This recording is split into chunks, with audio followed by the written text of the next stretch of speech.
And the reason that it's hard is because almost all of the strength is coming from your shoulder. Do yourself a favor and try and transfer some of that power to your lats. So puff out your lats by pulling into the correct shoulder position. I've done a few videos on the shoulder position. So it's going to be tempting to do an invert and flip all the way up and then set into the meat hook. Best thing to do is just try and step right into it. Don't try and invert and then go to the side. Immediately try and go to the side. So I like to have my bottom hand right where my face is, and I'm doing this facing away from the camera so that you can see what my arms are doing. And then I'm going to lift and to the side and allow myself to just hang. And then I'm going to grab and release. I can't think of any other way to come out of it. I mean, once you grab, I suppose if you really wanted to, you could pull yourself up into something else. On the other side, this is one of those ones that if you've got any kind of shoulder issues, exercise extreme caution, listen to your body type of thing, so don't do it if it hurts.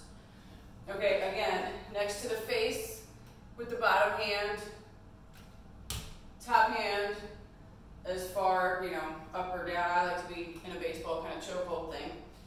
And just right up to the side and hold. You can do straddle and release. Swimming pole, hopefully you can still see. This is, in the PDC handbook, it's considered a level 5. The reason for it is because you will literally feel it all down your shoulders.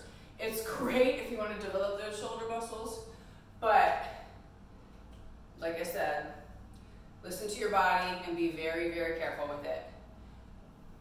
Do not, it's going to be tempting to go up into an invert, whoopsie, and then come over. I can't even hold it when I do it that way. Can't even hold it when I do it that way. So it's got to be, when you lift your feet off the ground, straight off to the side with the legs. Almost sticking the butt in the air. Okay?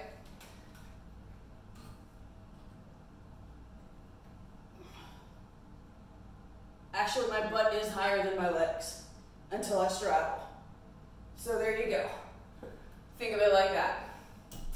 All right, like I said, listen to your body.